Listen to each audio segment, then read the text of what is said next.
Hello friends, welcome to my channel Let's Study with Richa. Today we will discuss learner support system in distance education. This is the topic of B.Ed and we are covering the syllabus of distance education. देखिए, अगर आपको मेरा session पसंद आता हो, कोई भी help होती हो तो प्लीज़ प्लीज़ प्लीज़ लाइक ज़रूर कीजिए और सब्सक्राइब ना किया हो तो ज़रूर कर लीजिएगा ताकि आपको आने वाले सारे वीडियोस की नोटिफिकेशन टाइम पे मिलती रहे। चलिए स्टार्ट करते हैं। Learning support system. Learner support system क्या होता है? लर्नर सपोर्ट सिस्टम जो है वो एक मेकानिज़म है जो कि स्टूडेंट्स की, लर्नर्स की लर्न करने में हेल्प करने के लिए बनाया जाता है। In conventional system, classroom transactions, peer term interactions and library facility are components of learning. Conventional system मतलब पुराने एडिशन सिस्टम में क्या होता था कि क्लासरूम्स होती थी, वहाँ पे पीयर टर्म होता था, स्टूडेंट्स आपस में मिलकर डिस्कस करते थे, कोई प्रॉब्लम आती थी आपस में डिस्कस करके सॉल्व करते थे, लाइब्रेरी में जाते थे, बुक स्टडी करते थे, तो इस तरह से उनको हेल्प की जाती थी। इन ODL that is open distance learning system, multimedia, print, audio, video, radio, TV, teleconferencing means the use of technology is used. Okay, किसी भी तरह से किसी न किसी टेक्नोलॉजी का यूज़ करके बच्चों को हेल्प की जाती है स्टडी करने में, उनको मटेरियल प्रोवाइड करवाया जाता है, may be in the video form और इन PDF फॉर्म। तो इस तरह से उनको सपोर्ट किया जाता है, उनको हेल्प की जाती है। अब कंसेप्ट में आप क्या लिखोगे? आप जब एग्जाम अटेंड करने बैठोगे, if you will get the question what is the concept of learner support system, then you will write this answer. LSS forms an integral part of the distance education system. एक integral part है, but it is not a distance education system, it is an integral part of distance education system. देखिए, ये चीज़ clear करनी बहुत ज़रूरी है। कहीं पे ये चीज़ बच्चे समझ लेते हैं कि लर्नर सपोर्ट सिस्टम मीन्स मतलब डिस्टेंस एजुकेशन सिस्टम, बट ये दोनों में डिफरेंस है। LSS in distance education includes all activities beyond the production and delivery of course materials that help in the progress of the learners in their study. देखिए, जो distance education system होता है उसमें क्या है, डिस्टेंस एजुकेशन में क्या होता है कि टीचर और स्टूडेंट के बीच में फिजिकल गैप होता है, फेस टू फेस इंटरेक्शन नहीं होता है। और लर्नर सपोर्ट सिस्टम में क्या होता है कि लर्नर को जो प्रॉब्लम आ रही है उनको फेस करने के लिए क्या वो उनकी हेल्प कर सकते हैं और उनको इंटरेक्टिवली कैसे हैंडल करना है वो सिखा सकते हैं। उनको पूरा का पूरा कंटेंट प्रोवाइड करना नहीं होता। डिस्टेंस एजुकेशन में टीचर्स उनको कंटेंट प्रोवाइड करते हैं अकॉर्डिंग टू द सिलेबस, उनको मटेरियल प्रोवाइड करते हैं, उनको वीडियोस प्रोवाइड करते हैं, उनके कंटेंट को जो एक्सप्लेन करती है या सिलेबस को जो कवर करती है, सीरीज़ में उनको PDF प्रोवाइड करवाई जाती है या वीडियोज़ प्रोवाइड करवाई जाती हैं। बट लर्नर सपोर्ट सिस्टम में उनको स्टूडेंट्स को जो प्रॉब्लम उनको आ रही है उनकी डिस्टेंस एजुकेशन में, उनसे कैसे डील करना है वो सिखाया जाता है। I hope this point is clear. LSS refers to any services other than the actual course material which the institution provides to its students to realize the instructional objectives of the course। कि कोई भी ऐसी service जो कि actual course material provide करने के अलावा हो। ओके, क्योंकि मटेरियल तो जो प्रोवाइड करना है वो डिस्टेंस एजुकेशन की रिस्पॉन्सिबिलिटी है, जो भी यूनिवर्सिटीज़ करवा रही हैं उनकी रिस्पॉन्सिबिलिटीज़ हैं। ठीक है, मटेरियल प्रोवाइड करवाने के अलावा कोई भी अगर दूसरी कोई सर्विस है जो प्रोवाइड की जा रही है स्टूडेंट्स को, लर्नर्स को, that comes in LSS, learner support system. Okay, next is this makes it clear that providing course material to its distance learners does not fall under LSS. Save the course materials, all other services that distance education provides to its learners are categorized as support services. This can be in the form of facilities, administrative assistance, supplementary readings, human interactions, advice and moral support. As I told you कि अगर बच्चों को कोई content में problem आ रही है जो उनको यूनिवर्सिटी ने या डिस्टेंस एजुकेशन ने उनको प्रोवाइड करवाया है, तो लर्नर सपोर्ट सिस्टम जो है वो उनको वे बताएगा कि वो किस तरह से इसको लर्न कर सकते हैं या उस मटेरियल से, उन नोट्स से अपने खुद के नोट्स कैसे बना सकते हैं। ठीक है, सप्लीमेंट्री रीडिंग की कोई अगर उनको कोई और बुक रेकमेंड करनी हो तो वो कौन सी हो सकती है जो उनका प्रॉपर सिलेबस कवर कर सके। ठीक है, ह्यूमन इंटरेक्शन कि किस तरह से वो किसी दूसरे स्टूडेंट की हेल्प ले सकते हैं, उनके जो सीनियर्स होते हैं उनसे डिस्कस कर सकते हैं, तो इस तरह के उनको सपोर्ट करना। Okay, now what is nature of learner support services? The nature of learner support service is depending upon academic needs and problems of the students. It depends upon the student to student, okay, arising due to the following factors. The general factors can be like inadequate interaction with counselors who can facilitate learning, कि जो interaction है counsellors के साथ में वो proper नहीं हो पा रहा है जो कि उनको सर्विस प्रोवाइड करने के लिए अवेलेबल है. Next is limited access to information and services की जो इन्फॉर्मेशन या सर्विसेज के लिए एक्सेस है वो बहुत ही लिमिटेड टाइम पीरियड के लिए दिया जा रहा है. जैसे कि उनको 1 वीक दे दिया but the syllabus is not covered in that 1 week, they need 2 weeks more but they are not giving that type of. Next financial constraints, physical disability, lack of appropriate environment for study and proper guidance. Next is problems arising out of time constraints due to social, family or work obligations. Late receipt of study material, systematic non-responsiveness and inefficient management services, lack of personal rapport as well as opportunity due to geographical remoteness. कि अगर वो geographically बहुत दूर बैठे हैं और centres बहुत दूर हैं तो वो या डिस्टेंस एजुकेशन यूनिवर्सिटीज़ जो हैं वो बहुत दूर हैं, वो जा नहीं पा रही हैं, तो उसकी कमी की वजह से जो लर्नर सपोर्ट सर्विसेज हैं वो उनकी हेल्प कर देती हैं.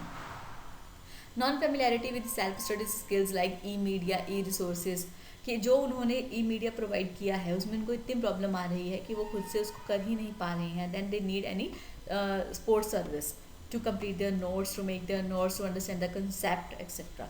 ठीक है, तो ये सब आएगा इसकी नेचर के अंदर कि लर्नर सपोर्ट सिस्टम की नेचर क्या है, किस लिए है. That these points you will add in your exam paper. Next is categories of LSS, कि यहाँ इसमें 2 तरह की कैटेगरीज आती हैं, एक अकेडमिक और एक नॉन अकेडमिक. तो first is academic sport. It deals with supporting learners with issues related to acquiring knowledge, skills. Mean these are related to academic, the subjects. This sport facilitates learners in development of learning skills, knowledge and value system. Any problem which they deal with the academic subjects, they will come in academic sport.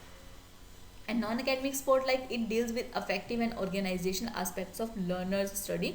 This category of sport system includes various administrative or managerial sports system such as counseling services, orientation program, course registration, various ICTs etc. Means which are not related to the study material but the others, like when will be the orientation of the course, when they will get the notes, how they will get the notes, what will be the way to give the exam, this type of sports which are not related to subjects. Next is features of learner support system.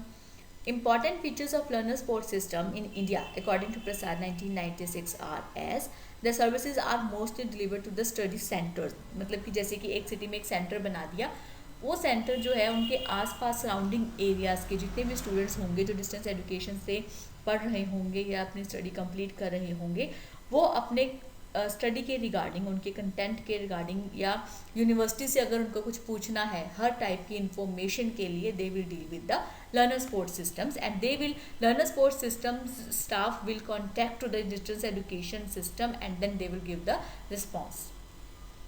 Now here is the responsibility of distance education system is also there, so that they will provide the timely information to the learner support systems so that they can deal with the students problem. Next is services are more group based than individual based. अब इसका क्या मतलब है कि learner support system में जो भी queries आती हैं उन सबको डील किया जाता है बट एक सिस्टमेटिक वे से किया जाता है. ऐसा नहीं है कि एक बच्चे ने पूछा उसी टाइम पे उनको रिस्पॉन्स करने के लिए बंदा उठ के चला गया और दूसरे बच्चे वो वेट कर रहे हैं. पहले प्रॉब्लम्स को कलेक्ट किया जाता है, उनको ग्रुप किया जाता है, फिर बाद में उनको ग्रुप बेस्ड पे उनको सॉल्व किया जाता है. More subject based than system based. अब देखिए, अब जब अगर एक सब्जेक्ट के रिगार्डिंग प्रॉब्लम ज़्यादा आ रही हैं तो सिस्टम बेस्ड नहीं है कि हर सब्जेक्ट की क्लासेस लगानी है, कंपल्शन है. कुछ सब्जेक्ट इतने इजी होते हैं कि बच्चे अपने आप कर सकते हैं बट कुछ इतने डिफ़िकल्ट होते हैं कि उनको 2 टाइमिंग क्लासेस की ज़रूरत पड़ती है या 1 टाइम क्लास, 2 टाइम रिवीजन की ज़रूरत पड़ती है. तो it is more subject based. Okay, next services are more structures and less flexible.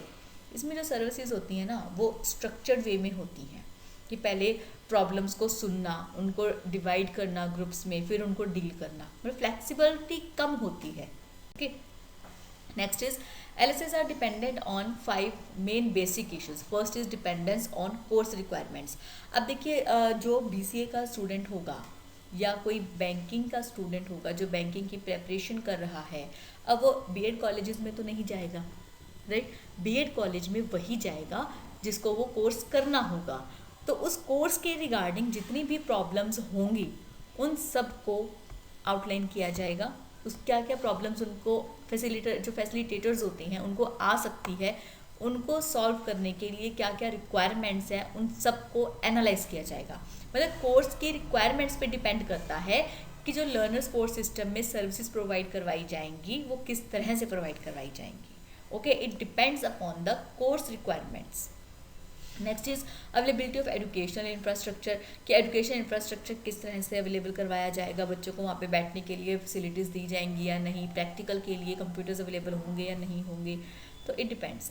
Next is distribution of learners across the country, कि कंट्री के अक्रॉस लर्नर्स कितने हैं, किस हिसाब से उनको किस तरह से उनको फैसिलिटीज़ प्रोवाइड की जानी चाहिए। अवेलेबिलिटी ऑफ रिसोर्सेज, कि रिसोर्सेज स्टूडेंट्स के अकॉर्डिंगली रिसोर्सेज प्रॉपर हैं या नहीं है। Values and philosophy of the institution, कि इंस्टीट्यूशन की वैल्यू कितनी है, स्टूडेंट्स उनके पास आना भी चाहते हैं या नहीं।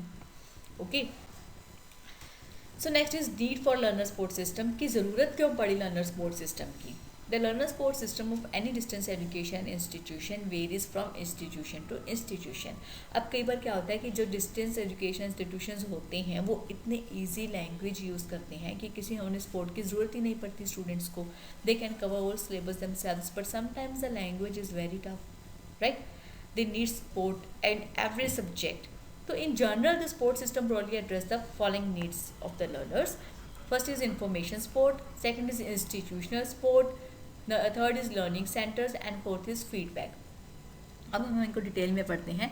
इन्फॉर्मेशन सपोर्ट में होता है कि किस तरह की इन्फॉर्मेशन बच्चों को ज़रूरत है वो प्रोवाइड करवाई जाए, कि क्या वो किस तरह से उनको कंटेंट प्रोवाइड करवाया जाएगा, क्या फ़ीस स्ट्रक्चर होगा, कब एग्ज़ाम हो जाएंगे, क्या क्या फैसिलिटीज़ उनको प्रोवाइड करवाई जाएंगी, क्या फ्लेक्सिबिलिटी उनको दी जाएगी, उसके रिगार्डिंग सारी इन्फॉर्मेशन प्रोवाइड करने के लिए सपोर्ट करना। ठीक है, उसके लिए लर्नर सपोर्ट सिस्टम की ज़रूरत पड़ी। नेक्स्ट इंस्टीट्यूशन के रिगार्डिंग कि किस तरह के उनको इंस्टीट्यूशन में सपोर्ट मिलेगा, कंटेंट के रिगार्डिंग सपोर्ट मिलेगा। लर्निंग सेंटर्स की लर्निंग सेंटर कोई है या नहीं है तो उनको प्रॉपर फैसिलिटीज़ वहाँ पे अवेलेबल होंगी। फीडबैक कि क्या वो फीडबैक देते हैं और उनकी फीडबैक को किस तरह से रिस्पॉन्स किया जाता है। Now we will discuss in detail information and institutional support. First is information support, that the learners should be provide all necessary information prior to admission of their course so that they can make appropriate decisions about their studies and also have access to all resources and support services. This includes information about various programs, admission criteria, eligibility, fee structure, study material, evaluation system and other support services provided by the institution during the course of the study. Because on behalf of this information, students will decide they should take admission in that course or not. Okay, so proper information should be provided. Next is institutional support, information about the academic support, who are the academic counselors, where the counseling sessions both theory and practical would be held, कि जहाँ पर theory और practical दोनों होने हैं वो facilities provide करवाई जाएँ, उनको प्रैक्टिकल करने का भी मौका दिया जाए ताकि they can improve their skills. Okay, so provisions of assignments, provision of practical for practical based programs, use of audio visual aids, teleconferencing, interactive radio counselling facilities etcetera. तो जो एक इंस्टीट्यूशन में स्टूडेंट्स को फैसिलिटीज़ की ज़रूरत है वो सब की सब उनको अवेलेबल हो। Next is learning centres and feedback. Learning centers where the students will have the access to the library facility, counseling facilities, submission and evaluation of assignment, term and exams and other general support. Every type of learning facilities should be provided in the learning centers. Next is feedback. Provide feedback to course material developers and to the students on assignment responses, कि दोनों को feedback मिले, learning centre system को भी और students को भी, और दोनों ही जिस तरह की फीडबैक उनको चाहिए टाइमली प्रोवाइड करवाई जाए। ठीक है, तो ये था हमारा सेशन। देखिए, मैं सेशन के बीच में लाइक सब्सक्राइब करने के लिए रिक्वेस्ट नहीं करती हूँ क्योंकि सेशन पूरा ख़राब हो जाएगा, आपको समझ नहीं आएगा। So I don't want that. Please अगर आपने सब्सक्राइब ना किया हो तो ज़रूर कर दीजिएगा और लाइक ज़रूर कीजिएगा। Thank you so much.